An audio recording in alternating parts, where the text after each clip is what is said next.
Hey friends, welcome to the Jill Monaco Show. I'm your host, Jill, and I'm so glad you're here. I'm a speaker, author, and life coach. Some weeks I share what God is teaching me, and other times I invite a friend to join me on the podcast, and we chat about what it means to love God, love ourselves, and love others. Here we go.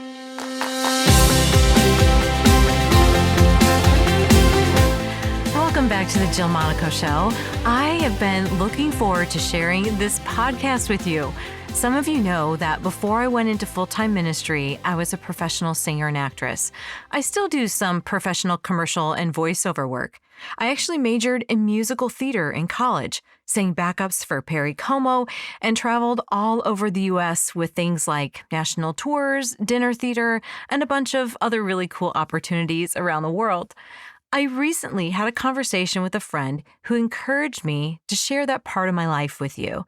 And I hesitated because I just thought it wasn't spiritual enough.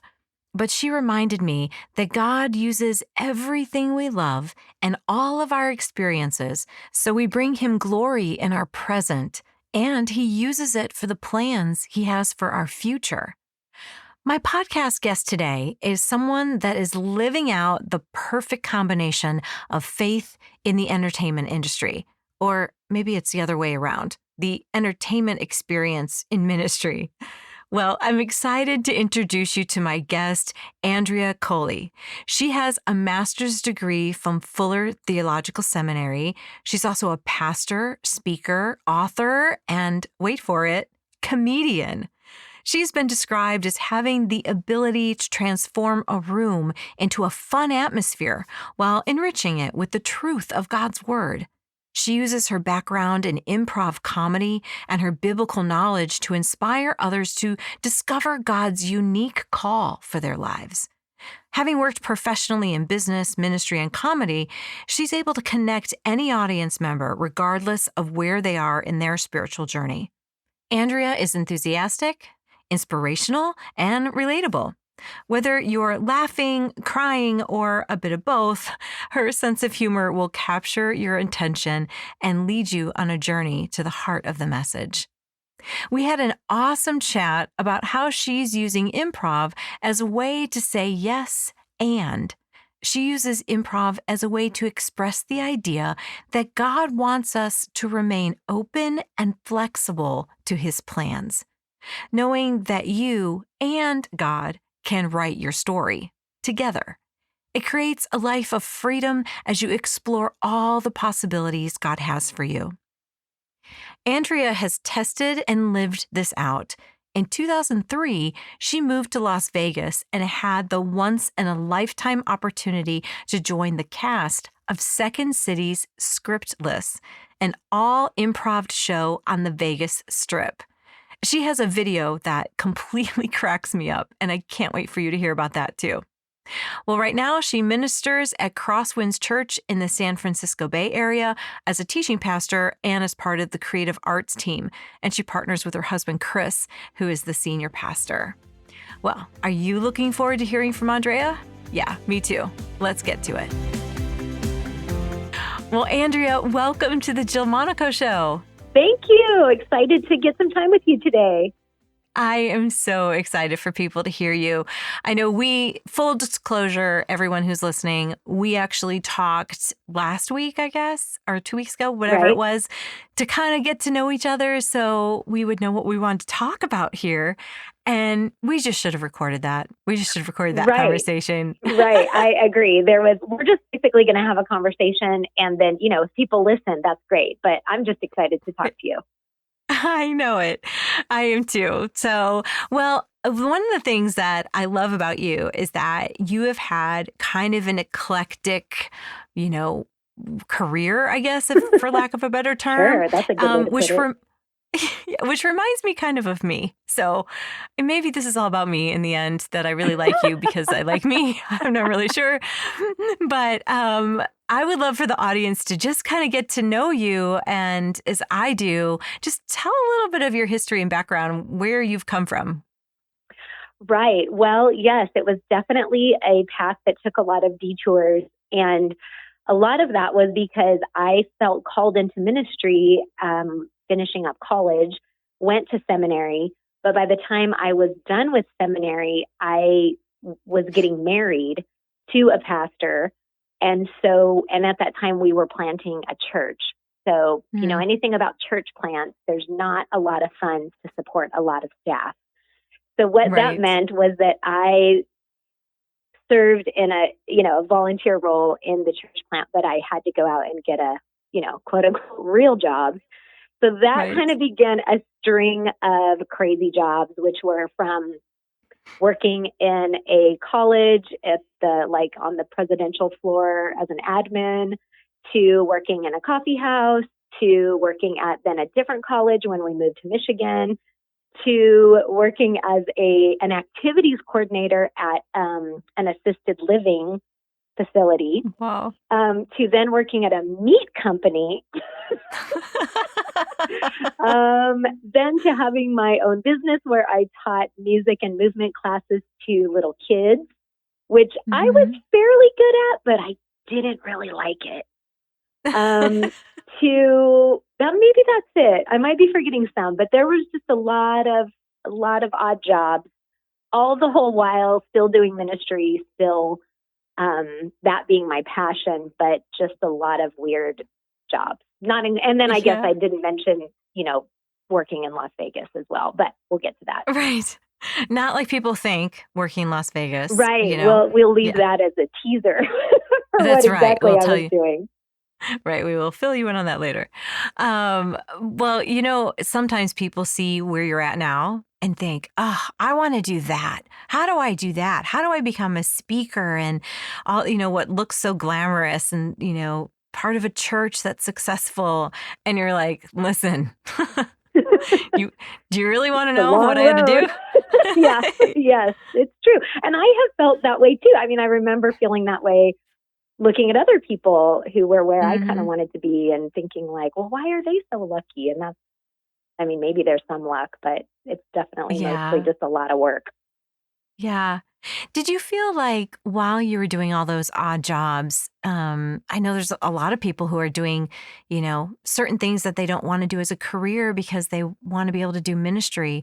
Was there any time that you doubted or questioned God with what was going on?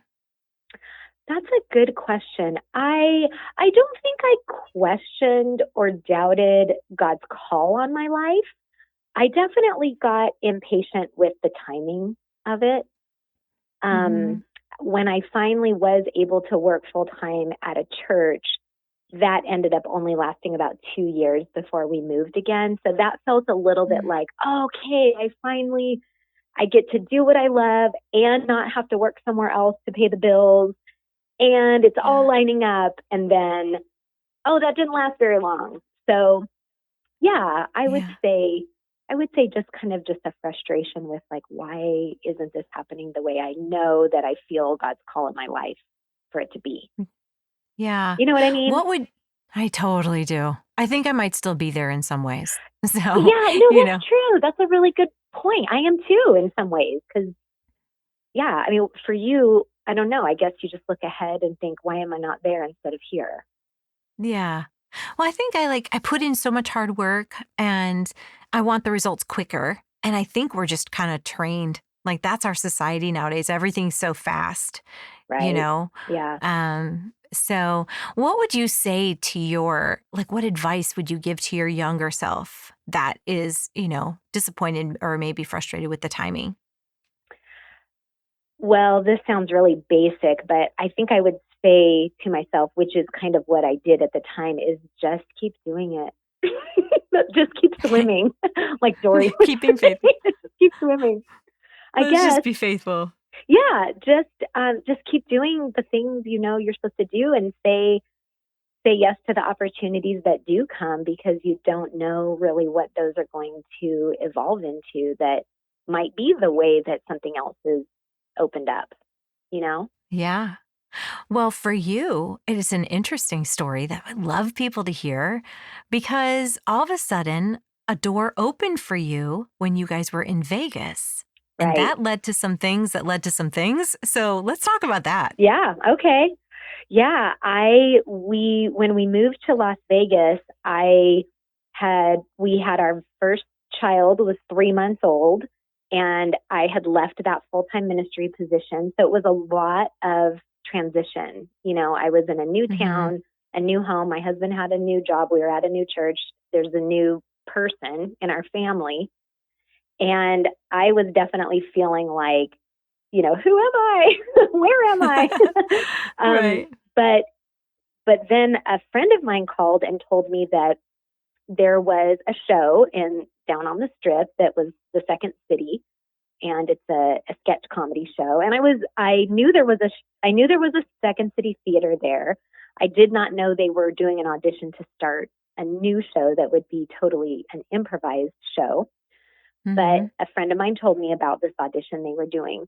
Now, under normal circumstances, I would have never done something like that. But it just so happened that while we were in Michigan, I had spent a couple of years at the Second City there as part of their training conservatory, just to kind of, you know, hone my chops, I guess. I don't know if that's the right Yeah. phrase. I think I'm mixing up Yeah. two phrases, but, and that was just, again, like, why not? It'll help me get better in when I do things on stage. And, I didn't really have like a goal necessarily to do anything with it.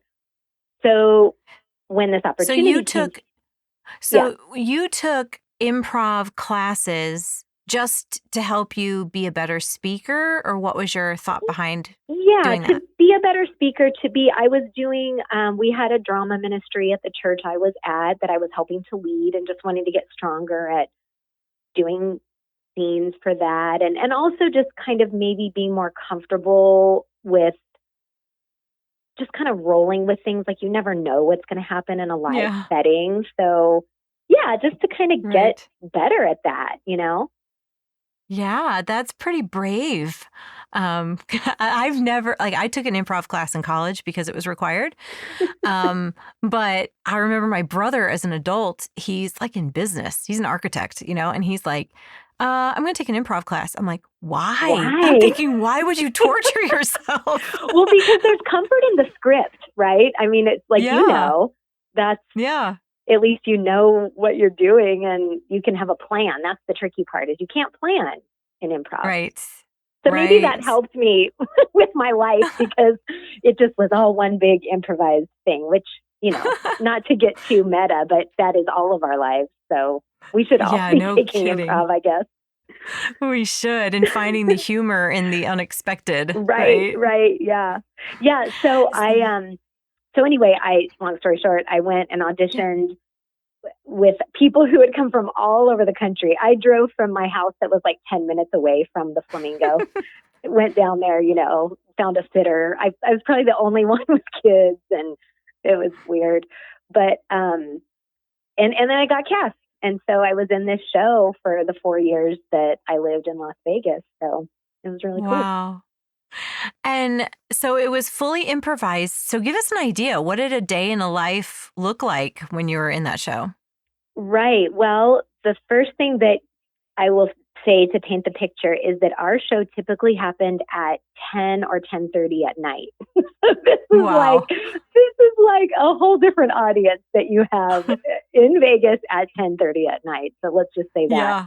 Um, but the cast, we kind of varied in number. We typically had around six in the cast, and then we had this guy. This could be a whole nother conversation, but he was the musical director. And so he would sit on the side of the stage at the piano.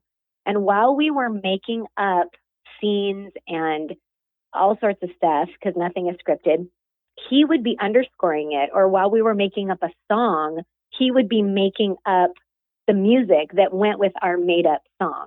I mean, it Oh was my gosh. crazy. He was so talented, is so talented. He's still alive.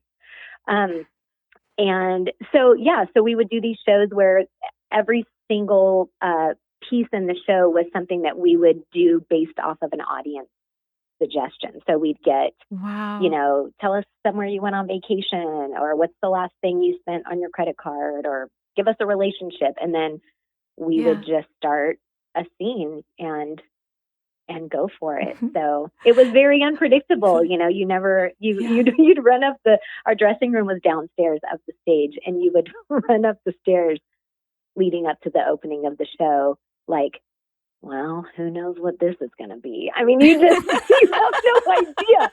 So you have to trust each other. And that's why, a lot of people accidentally, when they're, maybe introducing me, they'll say that I did stand up or whatever, which I totally respect anybody that can do stand up, because you're up there by yourself. Like, if you bomb, you're on your own. There's no one to blame but you.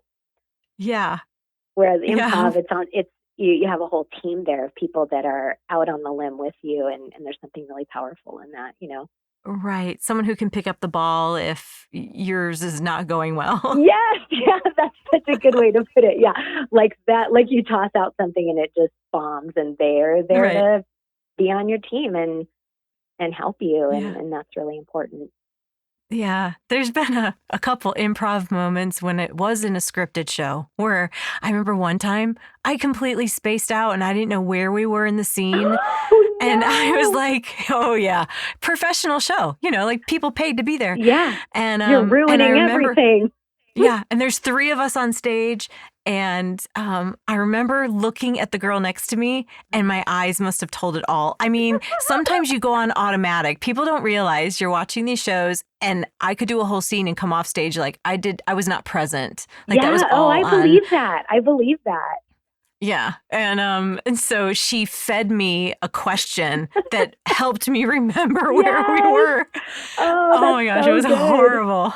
Yeah, that is like my nightmare. I always feel like, what if somehow in some crazy world I got thrown into a show and I didn't know the parts? I don't know why I even think about that. But you've really experienced it. And I have on a smaller level, but I would think I'm surprised that was only one time that happened to you.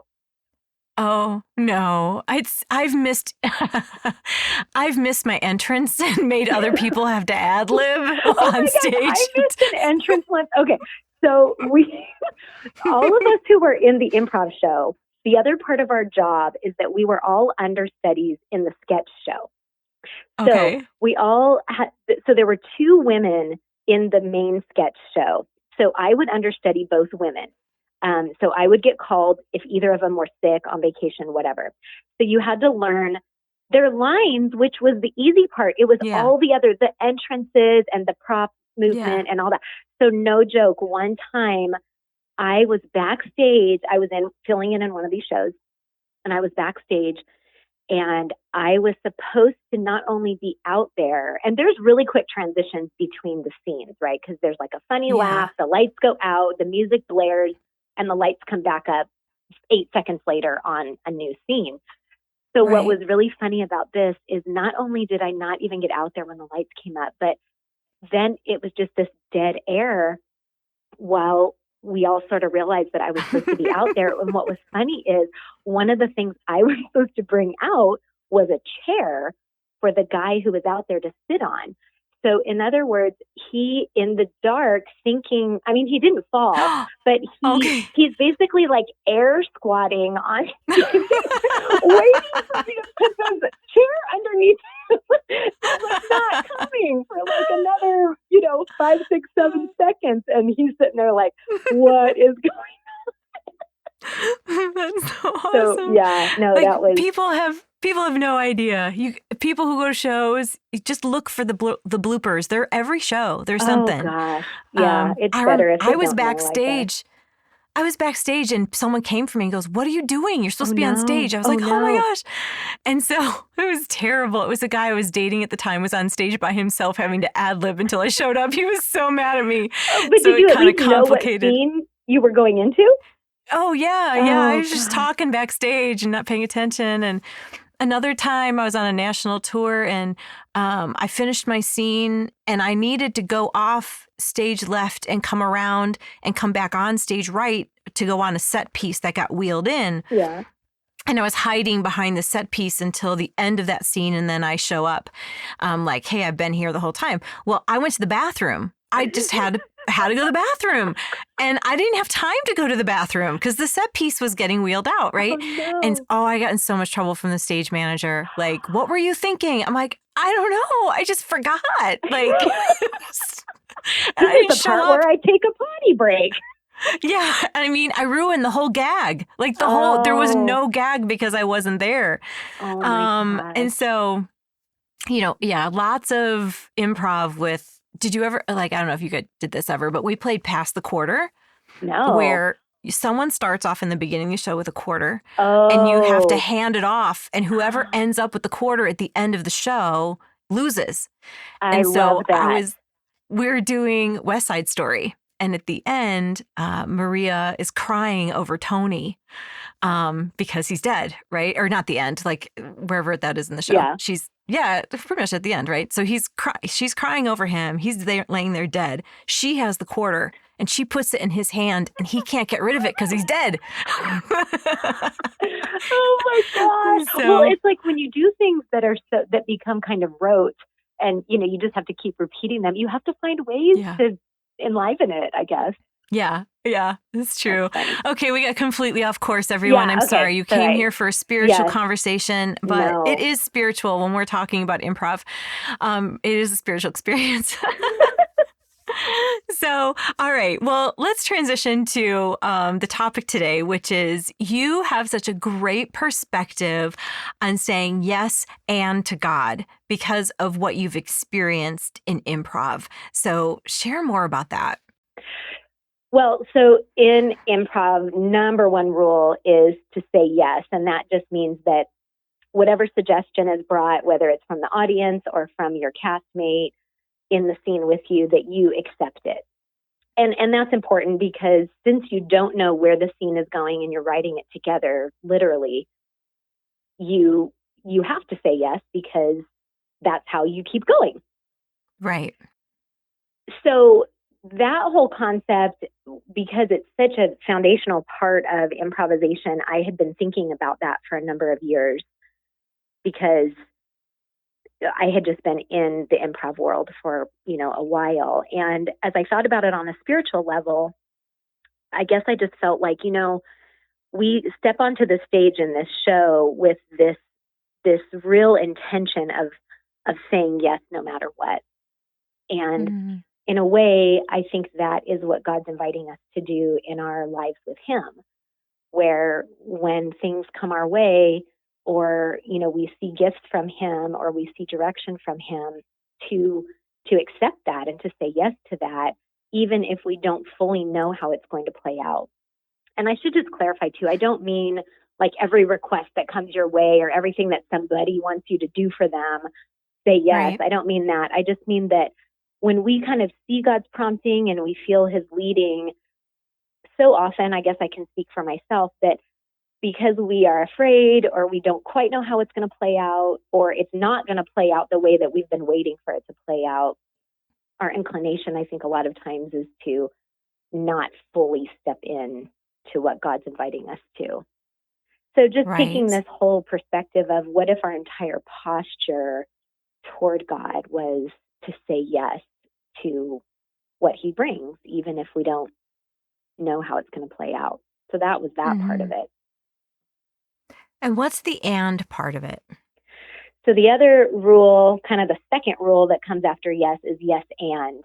And what that means is just that when somebody offers something in a scene, say they give you who your character is, or they give you a specific suggestion, that first you say yes, which is to accept it, and then you build on that, and that's kind of the and. So I don't know, like, so throw something out at me that you might say in the beginning. All right, so I'll give you a word like you're funny.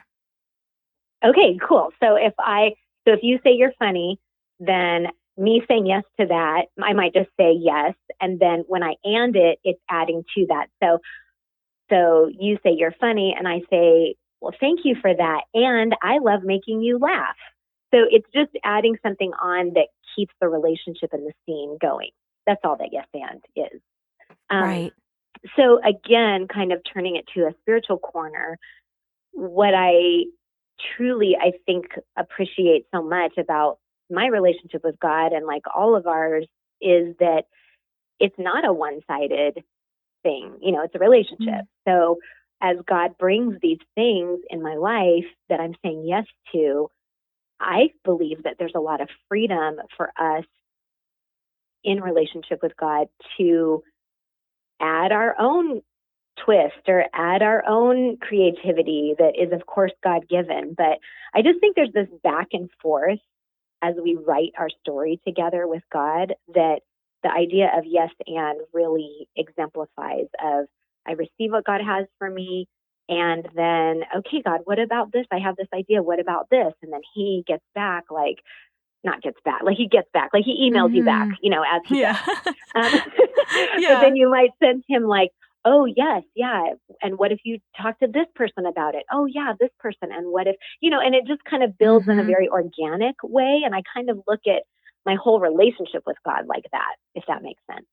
It does. It reminds me of two different ways that I've used yes and. One's in ministry and one's in coaching.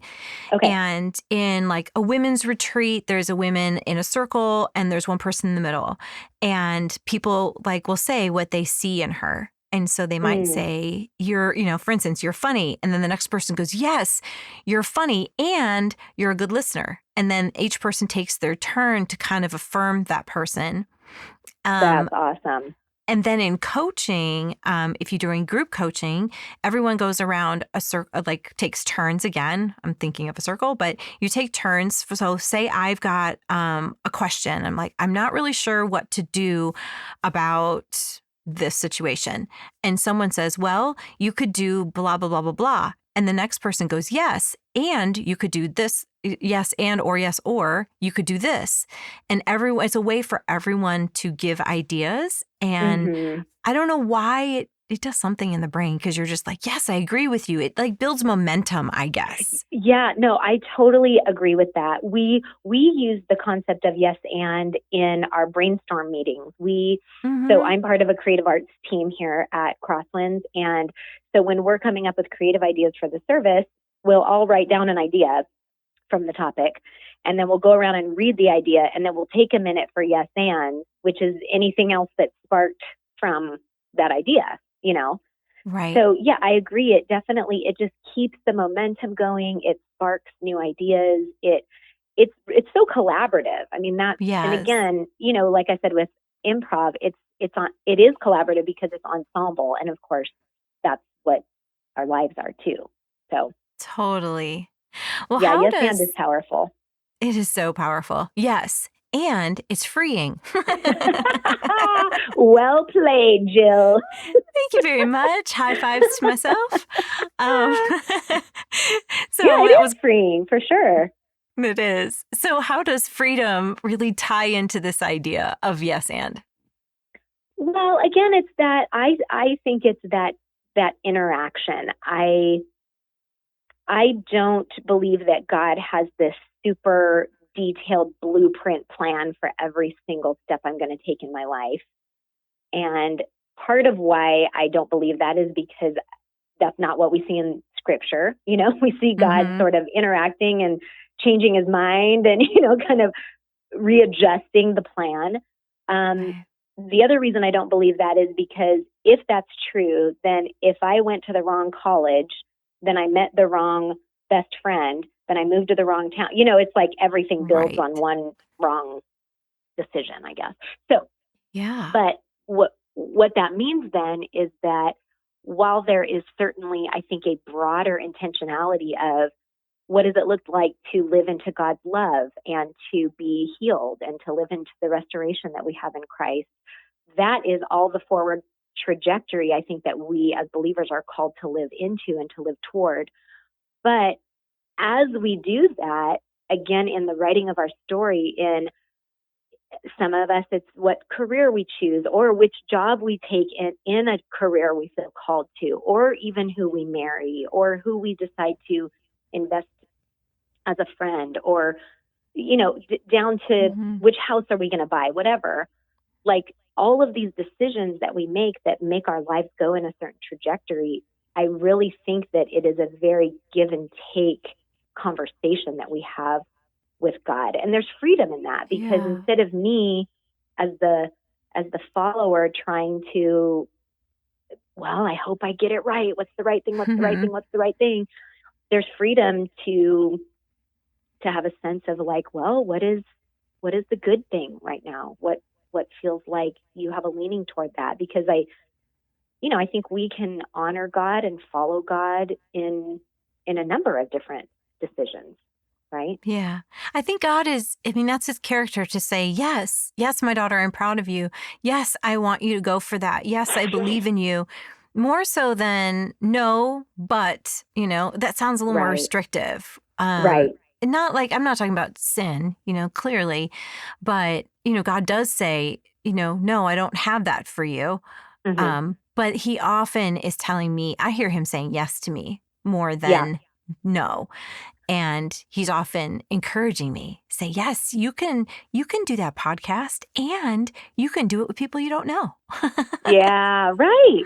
Yeah, that's the thing. And at the same time, it's like if you decided not to do it and then you picked up something different, I don't know Yeah. that God's like disappointed in that. No. It's He's just this sense, like you said, of like, yeah, let's do that. Oh yeah, you want to do that? Oh, that's a good. Yeah, let's do it. I like it that way. I like that. Yeah. And I think it's one of those things of God that I didn't really understand until I started walking with him longer, that he Mm-hmm. didn't have, because of free will. He loves free will. He gave it to us. He's a creative God. He's always creating, and he wants to see, what are you going to create and make with the gifts and talents I've given you? And Yeah. with me saying, yes, I'm behind you. Sometimes I hear people say, well, I'm going to make sure this is from God, or I'm going to ask. I'm not discounting prayer. I mean, absolutely, I ask him about everything all day. So when I do have a big decision, we've had conversations all Yeah, leading we've up been to talking this. about this. It's like you feel like Yeah, with God, like, oh, I know what is a good decision because this has been yeah. something in ongoing conversation. Right. And I might have to Yeah. pause. Maybe I Mm-hmm. mostly pause like before I spend lots of money, you know, Right. like, Yeah. like, okay, Wise. let's talk about this and, show me, or like when I'm wanting to be convicted about sin or how to better a relationship, there's lots of things I pause more on. But as far as dreams and goals and things I want to do for God or even for family or fun, or often he's like, green light until I show you red light. Like, Yeah. just go for it. That's such a good way to look at it. And I love what you said about that.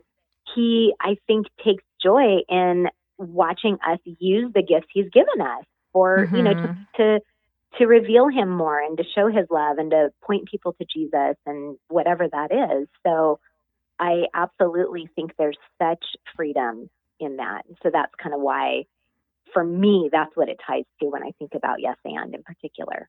That's so cool. I'm sure there are times when you didn't say yes to God. Was there a time like that you can share with us?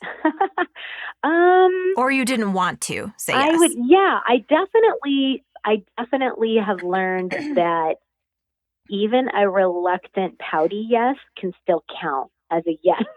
Aw. I guess one thing I think of is that so even though, so okay, when we first moved to the Bay Area, I live in California in the Bay Area, and when we first moved here, I went on a women's retreat with our church. And I was so excited to go because it was my first weekend to be away from, we had a second kid by then, and, she was coming on a year, and this was like, finally, like I get to go away and just be with women and not have to lead anything. And I was so excited to just have a weekend where I could just absorb and listen to the speaker and, all that stuff. Right. Well, um, the one who was the speaker at this retreat that was not just our church happened to be our women's director. And she knew that I ultimately was wanting to speak more and knew that that was part of what God was calling me to. But I was still really new here in this area and just, like I said, kind of still transitioning from having a baby and all that. So the very first night, the very first session, Friday night, I'm walking to the session, and I remember it was pouring down rain, which I did not mind at all. It didn't dampen my spirits, no pun intended, because I love the rain. And I was like, this is so great. It's going to be such a great weekend. And I walk in, and no joke, she comes right over to me and tells me that one of the breakout speakers for the following day had gotten sick, and that she told them that I would fill in and I would teach a 1 hour workshop the next day. And I was like, no. I mean, I didn't say that outside. Outside, I said, oh, well, let me pray about that. But inside, I was like, no, I'm not doing that. That's not what this weekend was supposed to be, you know. Yeah. So I go into the session, and I don't know. I mean, I don't remember anything about what she talked about, what the music was, anything. All I remember is just sensing God saying, you need to say yes to this. This is something I'm giving you. And me just being like, no, I don't want to say yes. I don't want to have to work this weekend. Anyway, I said yes, even though I was pouty about it. And what happened was that, you know, somebody went to that workshop that I did and was moved by what I talked about. And then she invited me to come speak at their women's group. And then somebody at that was from a different church, and out of that invited me to come do a retreat. And then somebody came to that retreat, and no joke, like I can look at things now on my speaking calendar that I can, like, ancestry.com back to that saying yes and being stepping into that opportunity, even though I didn't want to. So I look and I think, like, had I said no, had I passed that up, had I said no, be out of fear, out of selfishness, out of like, that's not my expectation, whatever. I just wonder if things would have gone really differently. Not to say that God wouldn't have still done whatever he was going to do, you know, but I look back at that, like, that was a close one. Like, I easily could have said no, and how much really, really cool stuff would I have missed out on because of that. Right. That is such a good story. I'm sure everyone has something that's come to mind, as I did, as you were sharing, like, oh, that's right. There was a time I said yes, and man, that really has begun the ancestry, funnel of my life that led to this. I remember I was on staff at a church, and it was considered a mega church, and they had said, oh, well, you've been an actor, so you're comfortable on the platform, so why don't you give announcements? And I was like, oh, no, like, those are unscripted. Like, like, you don't understand. Don't know what I do. Right. And I remember, like, as the first time I was going out to do it, I was so nervous because I, couldn't have notes with me. And they were like, just mention these things and, here's the date. It was simple, really. But I was in front of all these people being me instead of being a character. Right. And I remember standing behind the door that would lead to the platform. And I said, God, why are you making me do this? And he said, Jill, I need you to get comfortable speaking on stages. And I was like, I was 34. I had been saved for a year. Speaking on stages was not anything. It made no sense to me, But now I understand that was the beginning of God saying, I want to give you experience, not only speaking in front of, so for other people, it could be whatever that experience is, whether it's your own junk you need to get over or it's for other people. And for me, it was, I had to pray for people then. I had to pray over the offering. And I learned to be comfortable with walking in spirit with God because I did not have the experience. I didn't feel qualified.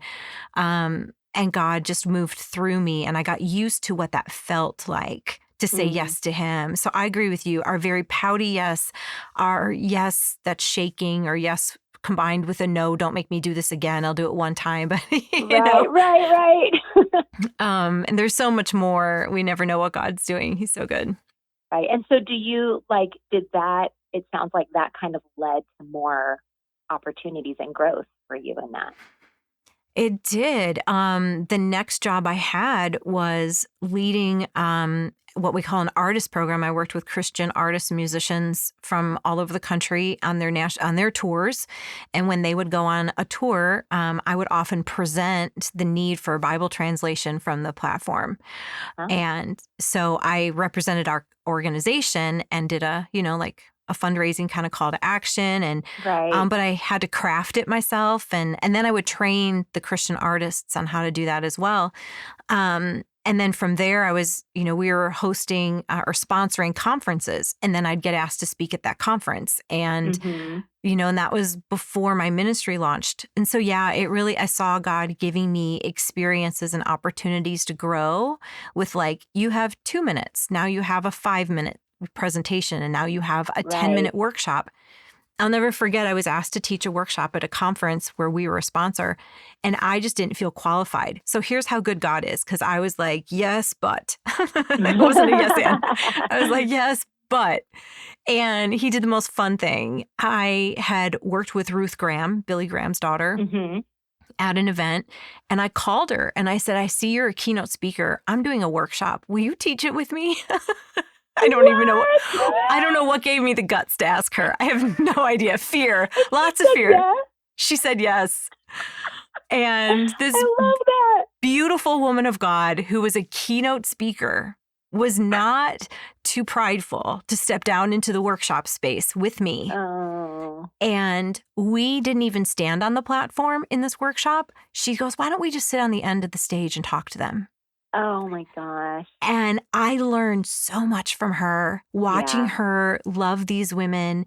And we just sat there and we talked about, like, it was a topic for women in ministry. And it was beautiful. I learned so much from her. So I said my yes, but to God. He added okay, and. Like, watch what I'm going to do here. This is going to blow your mind. Yeah. That is a really amazing story. Well, and also good. It makes me think too, like, even just going back to when you were asked to do the announcement, that person who asked you in their way was also saying yes to God by inviting you, who didn't have the experience, into this space. And good so point. even as we are saying yes, moving forward in our own path, being also used by God to invite people to have their chance to say their own yes, Yeah.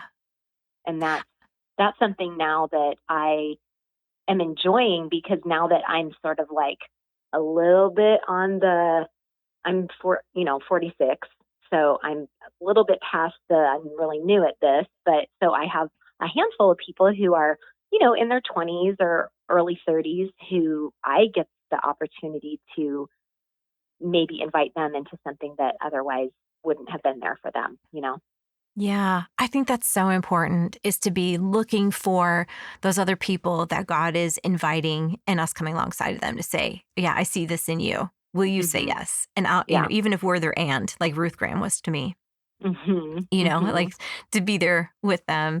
That's really beautiful. So share more about that. So you and your husband pastor a church in the San Francisco Bay Area. And what is the thing you love most about this season of your life?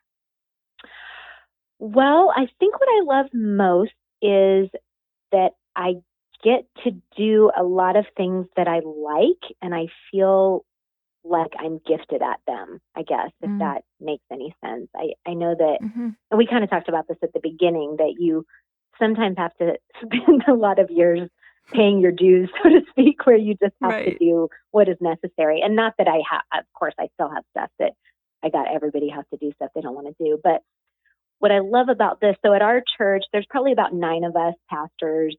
My husband's a senior pastor, and I'm one of the teaching pastors. And so I'm here like half time, and then the other half I get to write and speak and do that ministry that's kind of adjacent to what I do with the church.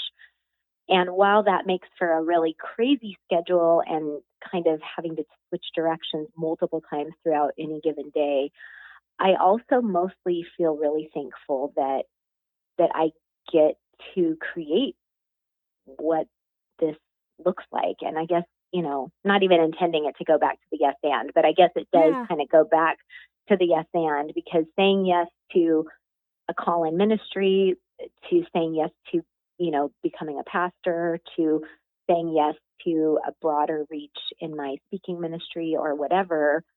I love the freedom to get to do that. And I know that not everyone has the family support to maybe say yes all the time, or just whatever resources you need to be able to take some risks. So I'm thankful that I'm at a place where I get to serve at a church without any limits, just based on my giftedness and nothing else. And that I get to then also partner with so many other people and kind of bring something to their ministry that is maybe what they're needing right now. So I guess I'm really thankful. And then on top of that, I have like a 5-minute commute to work. So that I'm always thankful for. That's super great. I love you. Yeah, my commute is about maybe I got you beat, girl. My commute is from my bedroom to my office, so I can do it in like 30 seconds. I knew you were going to say that. Yeah. You got me beat. Yeah, but I'll tell you what, you probably get dressed and put makeup on every day. So there's some pros. Most of the time. Everybody knows when I'm getting my hair. I have really short hair. So everybody knows when I'm getting my hair cut that day because I just have a hat on. So most of the time I do my hair, but one day every 8 weeks I wear a hat. That's hilarious. I love it. I've got to do mine more than 8 weeks. I got some gray coming out that shows up around 5 or 6, Yeah. Well, you got to embrace it. Got to embrace the gray. Okay. As I say, with my whole head is bleached blonde. So what am I talking about? Yeah. I'm still learning to embrace, I guess, a few things. So one of the things that you did at your job, and I know we have to wrap up this podcast because people are, probably wondering when they can get off. Not yet. Right. Okay, people, not yet. Chill, you guys. That's right. Enjoy this. So one of the things you did for your church was you made a video for a leadership thing, right? Yes. So someone that our literary agent sent me a link to your website and this video, and I cracked up and I sent it to all of my girlfriends in leadership. It is so brilliant. Tell me, we won't do justice on a podcast, but tell everyone a little bit about what that was for, why you made it. Okay, so I made that for a leadership conference that I am a part of. Well, it's kind of a larger ministry, but this conference was one piece of it, called Lead Bold. And it is specifically a community of women leaders who are in ministry. Mm-hmm. And we had our inaugural conference this past fall, and we happened to have it here at my church, Crosswinds. And so for that, I created this video so it's called Inside the Mind of a Leader. And the idea is that we all sort of have all these different voices and, I don't know, I guess voices in our minds, and different tendencies and different things we lead with, Right. And so the premise of this video is that all of these different voices and aspects of me, or of a leader, in this case it's me because I'm in the video, are sitting around a table as if they're all having a meeting before the person wakes up. It's like 5 a.m. They're all going to coordinate how we're going to lead today, type of thing. Right. So I just play all these different characters. There's anxiety, there's know-it-all, there's confidence. There's a late arrival reveal of denial, which is one of my favorites. And then there's laziness. No, it's fatigue. Sorry, there's fatigue. And then there's enthusiasm. And so it's just these characters all who are representing the same leader, but who just come with their different desires and their tendencies and their perspectives. And it just all is basically a picture inside of my brain. And I can only assume every other woman who's in a leadership position's brain as well, because there's a lot going on. Yes. And so people understand it's like the clips go from, obviously you're not superimposed in many, it's not everyone in the camera scene at one time, but you'll see a clip of fatigue and then a clip of encourager, and fatigue is like, we can't possibly do this. And whatever the encouraging one is like, oh my gosh, it's going to be so much fun. And totally. Yeah. And then anxiety's like, oh my gosh, why are we keeping saying yes to everything? There's too many things. We have to stop. It's going to fail. That's so funny. It is so funny, people. You need to go. I will put that link in the show notes so people can go see it. But Awesome. You perfectly described me and so many of my girlfriends who have said yes and to so many things as a woman leader. Mm-hmm. And we have, different personalities that come out at different times. But brilliant. Friend, I have so enjoyed our conversation today. It's been really fun. Me too. I am looking forward to more and really excited to get some time with you today and to hear more of your story, and just really fun to share. Yes. So thank you for being on the show. Thank you for having me. Well, friends, that is our episode today, and I hope you enjoyed the podcast. And if you did, there's a few things I'd love for you to do. Number one, you can subscribe. That way, the most recent episode will always be in your feed, and it'll be ready whenever you are. And second, if the ministry has impacted you, you can help me by reaching others by leaving a review and some stars, or click on the link in the description and you can give to support the show. So again, thank you for listening to my podcast today. You can learn more from Andrea when you go to jillmonaco.com and visit the podcast page. Just click on the show notes to find all the links we mentioned today, including her website, which is andreacolispeaks.com. Thanks for tuning in today, my friends. And remember, love well. You were made for it.